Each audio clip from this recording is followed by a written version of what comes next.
한 절씩 말씀을 우리 교독하시도록 하겠습니다. 성경 말씀 한 절씩 교독하십니다. 그때 그 환난 후 해가 어두워지며 달이 빛을 내지 아니하며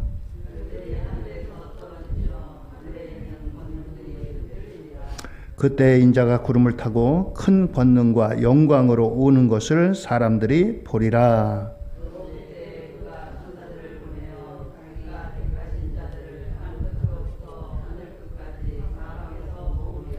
무화과 나무에 비유를 배우라. 그 가지가 연하여지고 잎사귀를 내면 여름이 가까운 줄 아나니.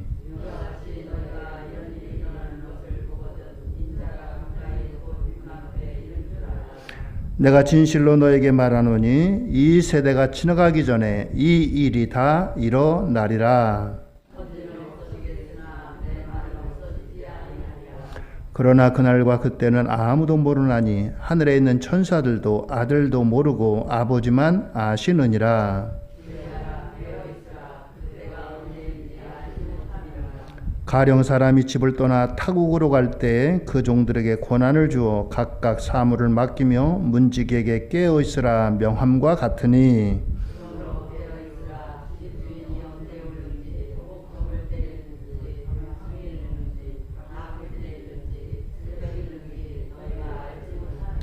그가 호련히 와서 너희가 자는 것을 보지 않도록 하라.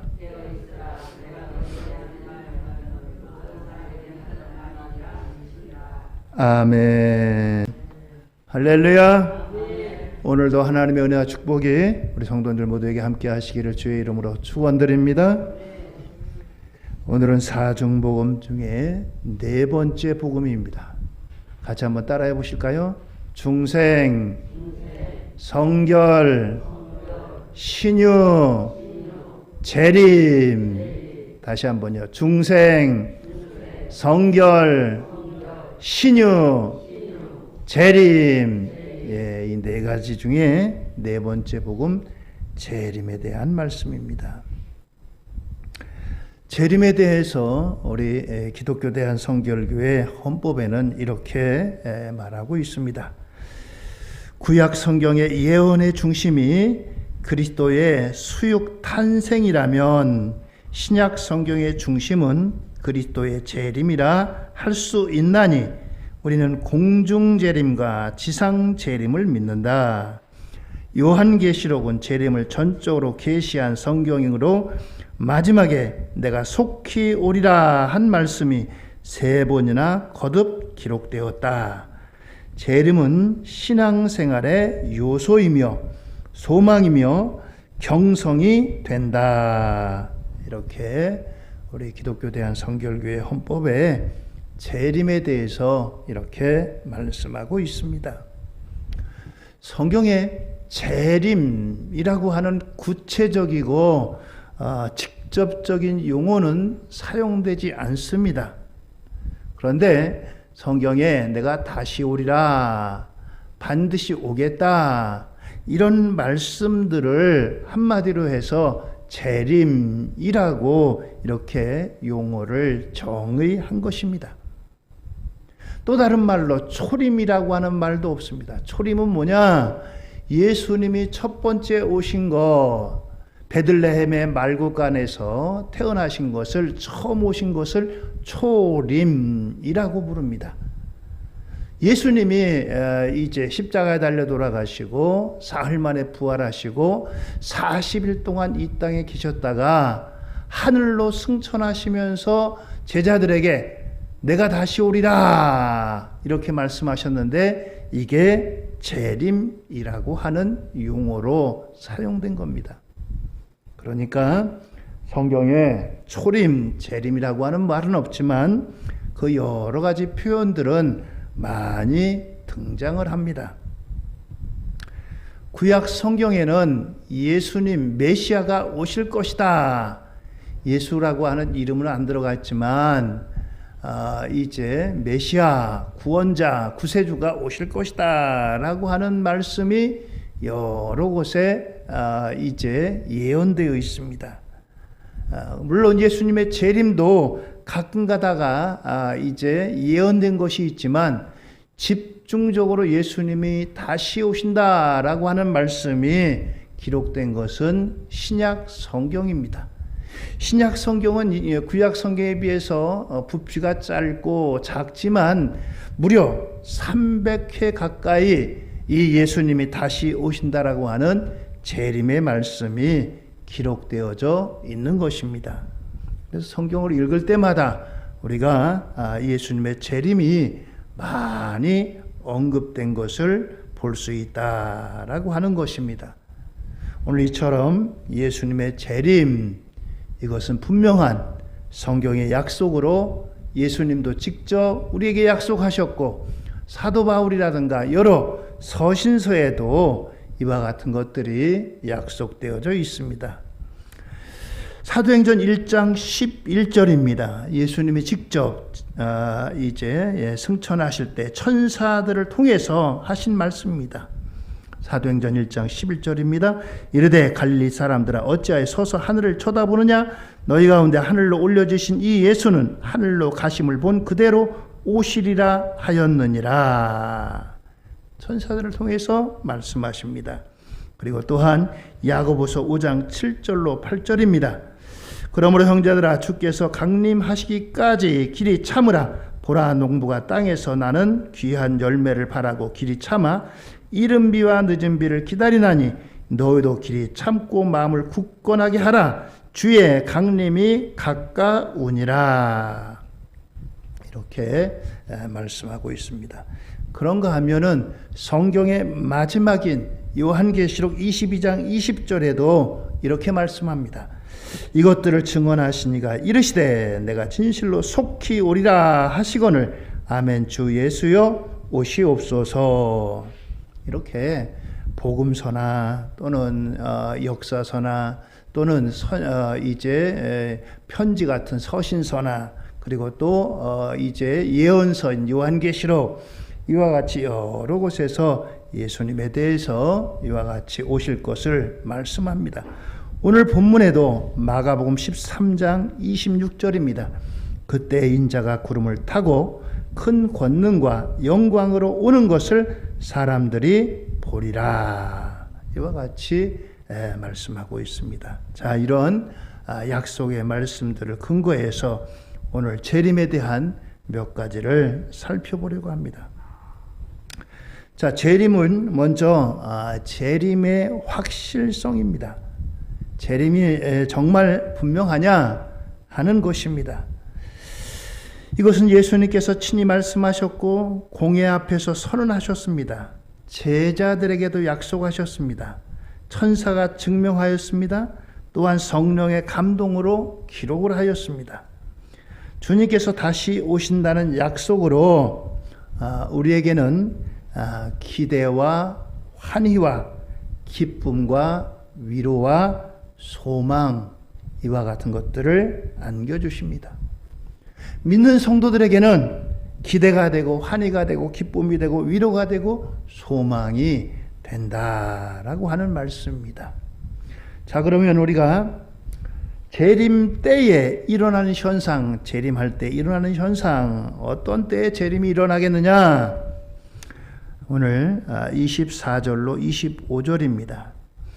그때의 그 환난 후 해가 어두워지며 달이 빛을 내지 아니하며 별들이 하늘에서 떨어지며 하늘에 있는 권능들이 흔들리리라. 그렇습니다.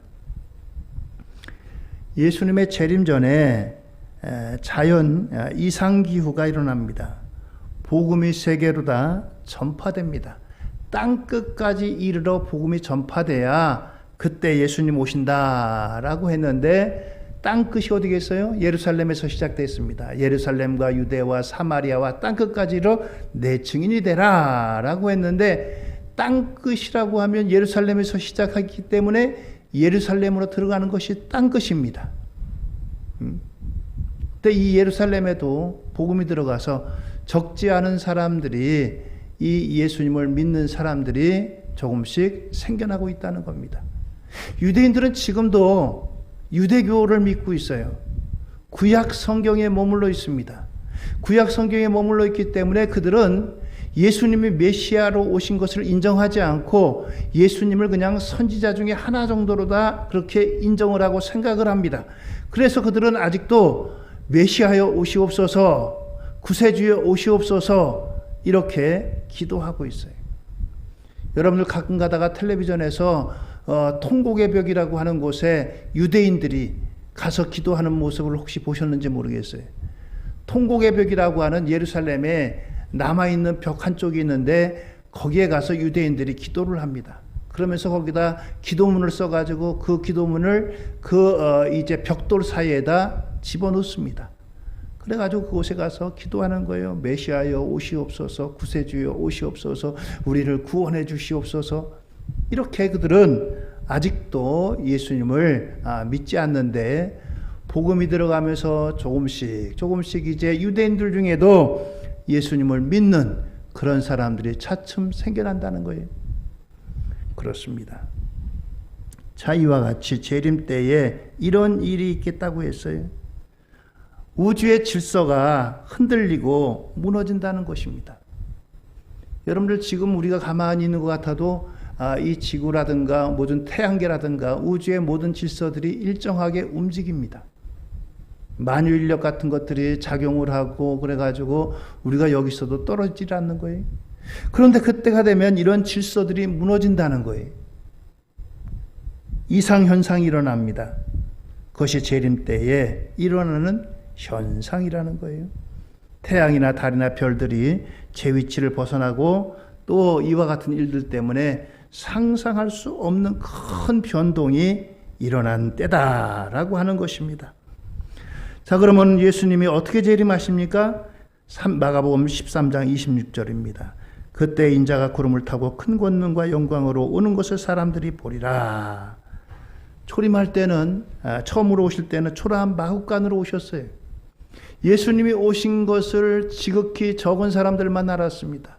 동방의 박사들이 알았고 또 그리고 양을 치는 목자들이 알았고 이와 같이 몇 명 안 되는 적은 수가 알았습니다. 그러나 재림의 때에는 많은 사람들이 예수님이 오는 것을 눈으로 보고 큰 권능과 영광으로 오신다는 거예요.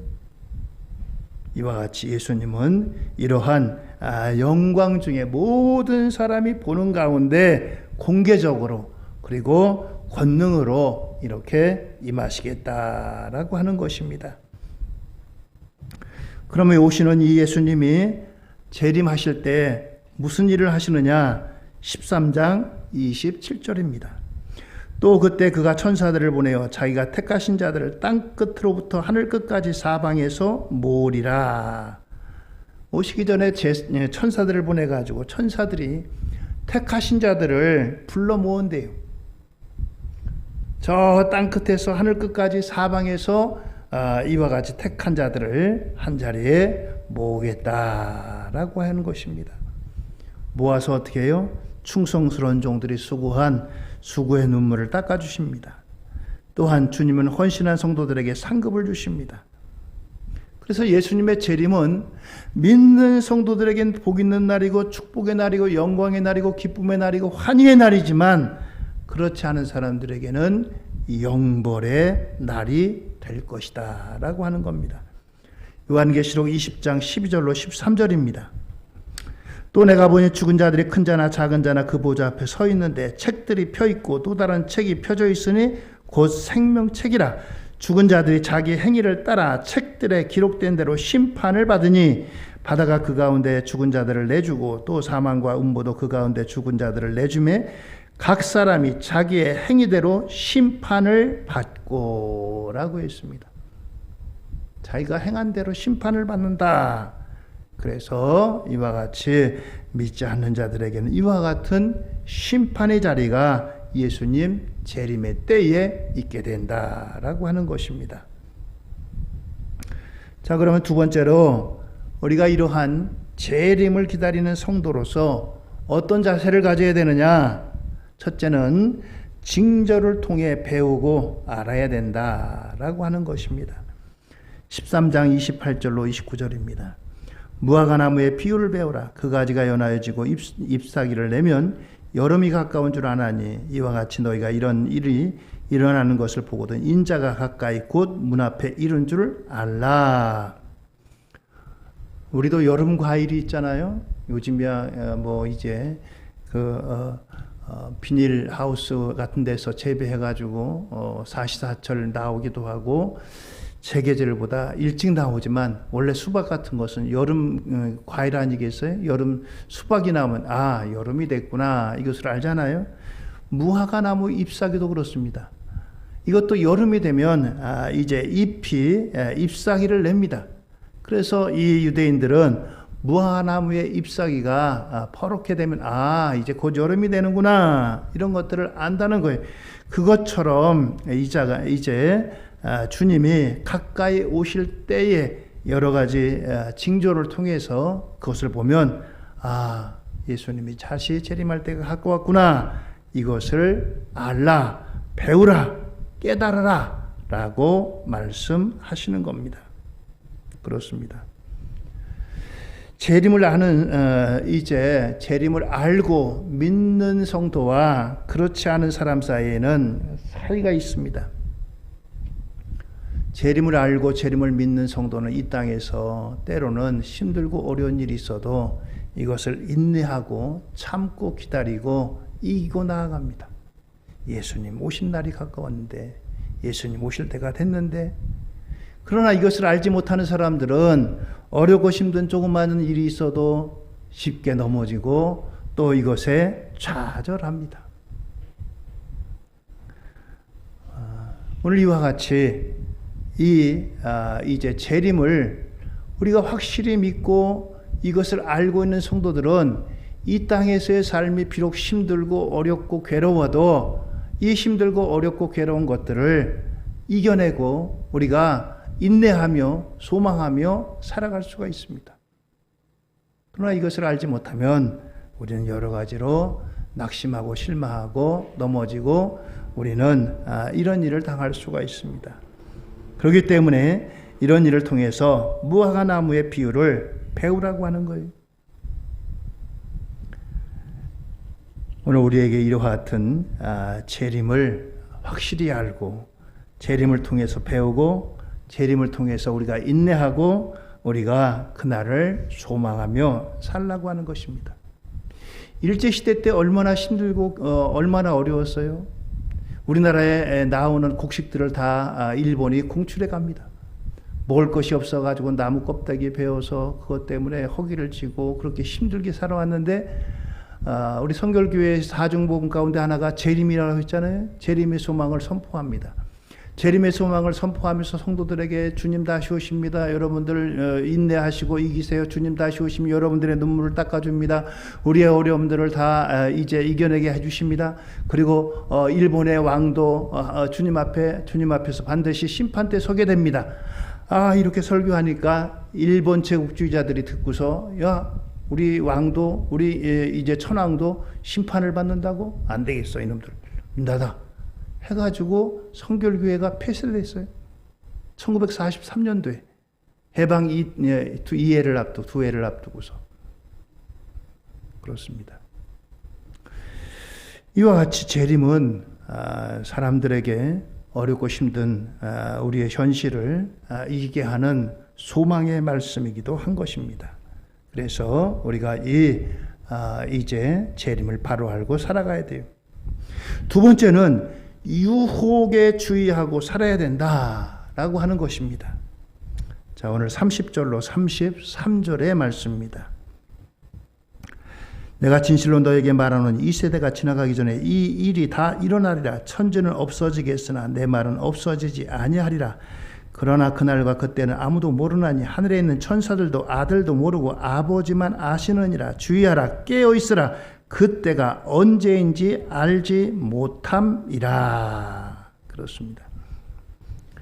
재림에 대해서 미혹하는 것은 사람들 중에 재림이 없다라고 하는 거예요. 재림이 없다.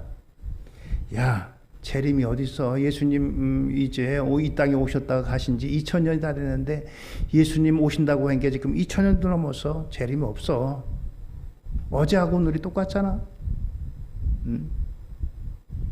이런 말로다가 사람들을 미혹하는 겁니다. 재림은 종교적 허구이고 신화에 불과하다. 이렇게 주장들을 합니다. 상업성을 쫓는 언론이 우리를 유혹합니다. 이성을 신뢰하는 이성 만능자들이 때로는 우리 믿는 성도들을 비난합니다. 아이고 저 미친 것들, 저 광신자들, 뭐 예수가 다시 온다고. 그래서 어떤 사람들은 실현된 종말론이라고 하는 이와 같은 말로다가 합리화를 시킵니다. 신학자 중에 그런 사람들이 있어요. 예수님 이미 오셨다. 예수님 이미 오셨다는 거예요. 상징적으로 해석하는 그런 사람들도 있습니다. 그러나 예수님께서는 분명하게 말씀하십니다. 마가복음 13장 5절입니다. 예수께서 이르시되 너희가 사람의 미혹을 받지 않도록 주의하라. 미혹을 받지 않도록 주의하라.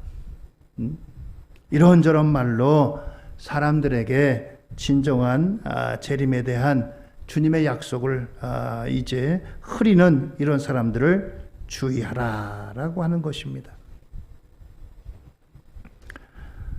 성경 속에 역사 속에 보면 이런 미혹들이 얼마나 많은지 알 수 없습니다. 16세기에 소시노스는 죽은 다음에 인간의 영혼이 무의식 상태에 이른다고 주장했고 18세기에는 스웨덴버그라고 하는 사람은 그리스도의 육체적 재림을 부정하고 영적 재림만을 이와 같이 주장합니다. 예수님 육신으로 오는 것이 아니라 영적으로 재림한다 라고 하는 거예요. 이단들도 많이 그래요. 그래가지고 영적인 재림만을 주장합니다. 그래서 예수님의 육신적으로 오는 이와 같은 것들을 부정하는 사람들이 많이 있습니다. 마가복음 13장 9절입니다. 너희는 스스로 조심하라. 사람들이 너희를 공의에 넘겨주겠고 너희를 회당에서 매질하겠으며 나로 말미암아 너희가 권력자들과 임금들 앞에 서리니 이는 그들에게 증거가 되려 함이라. 너희는 삼가라. 내가 모든 일을 너희에게 미리 말하였노라. 그래서 이러한 미혹들에 대해서 주의하라. 이런 것들에 따라가지 마라 라고 말씀하고 있습니다. 특별히 세 번째 시한부 종말론. 시한부 종말론은 어떤 일정한 시점을 못 봐가지고 그날이 예수님이 재림하는 날이라는 거예요. 제7일 안식교. 여러분들 제7일 안식교라고 들어보셨어요? 그 사람들은 지금도 구약에 안식일을 예배하는 날입니다. 안식일을. 예수님이 우리가 주일은 주님이 부활하신 그런 날을 기념해서 이제 초대교회가 처음에는 안식일도 모이고 주님이 부활하신 이와 같은 이제 안식일 다음 날 주일날도 모였어요. 그러다 차츰적으로다 이 안식일을 폐하고 주일날로 모이면서 공회가 이것을 이 공식적으로 선언한 겁니다. 그런데 아직도 안식교는 안식일날 모여요. 이 사람들이 재림하실 날짜를 그 안식교 창시자 밀러가 1843년에 예수님 재림하신다고 공포를 했어요. 근데 그날이 돼도 예수님 오시지 않자 또다시 1944년 10월 22일로 수정했습니다. 역시 이날도 오지 않았어요. 여호와의 증인은 1914년에 예수님 재림한다고 주장했습니다. 그러나 역시 이날도 오지 않았어요. 우리나라에서는 다미선교회라고 하는 이와 같은 이단이 1992년 10월 28일을 주장했습니다. 나라에서 매스컴들이 전부 다 중계까지 했어요. 텔레비전 중계까지 했습니다. 그러나 그날은 이런 일들이 일어나지 않았습니다. 마가복음 13장 32절에 그러나 그날과 그때는 아무도 모르나니 하늘에 있는 천사들도 아들도 모르고 아버지만 아시느니라. 그것은 뭐예요? 하나님께서 우리에게 그날을 알기를 원치 않으신다라고 하는 거예요. 하나님께서 그날을 우리에게 정확하게 내가 언제 가겠다, 언제 오겠다 이와 같이 알려주시는 것이 유익하지 않고 너희가 아는 것이 유익하지 않고 그래서 알려주지 않는 겁니다. 이단들의 특징이 그래서 이 날짜를 특정해가지고 예수님 곧 오니까 너희들 다 이리 와. 너희들 그동안 살면서 죄 지은 거 있지? 빨리 회개하고 너들 예수님 이날 오시는데 가지고 있는 재산이 무슨 필요 있어? 집 팔아. 가지고 있는 보석 내놔. 학교는 뭐하러 다녀? 직장 빨리 퇴직해. 퇴직금 받아가지고 몽땅 하나님 앞에 드려야 될 거 아니야? 예수님 오시면 이게 무슨 소용이 있어? 다 팔아가지고 그들 앞에 나갑니다. 재림의 날에 예수님이 오시나요? 오시지 않습니다. 다시 돌려주나요? 안 돌려줍니다. 인생 끝나는 거예요. 오늘 이와 같이 시한부 종말론은 이와 같은 여러 부작용을 낳습니다. 뭐 지금도 신천지도 그렇고 여러 이단들이 이런 일들로 계속 사람들을 미혹시키잖아요. 그렇습니다. 자, 그래서 이와 같은 여러 이단들의 이러한 시한부 종말론이라든가 이런 것들이 사람들을 미혹시킵니다. 자, 그러면서 우리가 재림을 기다리는 자세를 다시 한번 우리에게 말씀합니다. 13장 33절 이하에 보면 주의하라, 여기 말씀 중에 깨어 있으라, 또 그리고 이제 깨어 있으라 동일하게 말씀하십니다. 이와 같은 여러 말로 우리에게 인내하라, 기대하라, 기도하라, 예비하라, 준비하라, 깨어 있으라, 이와 같이 우리에게 강력하게 말씀합니다. 13장 34절에 보면 문지기에 깨어 있으라 명함과 같으니, 35절에 그러므로 깨어 있으라 집주인이 언제 울는지, 또 37절에 깨어 있으라 내가 너에게 하는 이 말은 모든 사람에게 하는 말이니라 강조하고 있습니다. 여기 깨어 있으라 라고 하는 말은 졸음을 쫓아내버리라 라고 하는 말씀이에요. 너 지금 졸고 있지? 졸음 내쫓아. 졸고 있으면 주님 못 맞이하기 때문입니다. 파수꾼이 자기의 사명을 감당하지 못하기 때문입니다. 파수꾼은 어떤 사람이 성로 높은 데 올라가서 이제 밖을 쳐다보면서 적군이 오나 안 오나 그것을 감시하는 사람입니다. 근데 파수꾼이 잠들면 어떻게 하겠어요? 적군이 몰래 들어와도 알지 못하고 나중에는 엄청나게 큰 일을 당합니다. 그래서 파수꾼은 밤에 잠을 자서는 안 됩니다. 깨어 있어야 돼요. 두 눈을 부릅떠야 돼요. 이와 같은 말로 다 깨어 있으라. 영적으로 깨어 있으라. 잠들지 말라. 미혹하는 것들이 미혹해도 이거 미혹하는 것들을 구별하고 물리쳐라. 그런 말씀입니다. 그렇습니다. 오늘 이와 같이 우리에게 깨어 있으라 라고 말씀합니다. 문지기로서 청지기로서 사명을 감당하라는 것입니다. 문지기는 문을 지키고 있는 사람이, 이 문 안에 아무나 못 들어가도록 지키는 사람이, 이 문 안에 아무나 들어오면 어떻게 되겠어요? 성문 안에 있는 우리 모든 사람들을 다 살육하고 도륙하고 그런 일이 있습니다. 그래서 이 문을 굳게 지켜야 돼요. 아무나 문 열어주면 안 됩니다.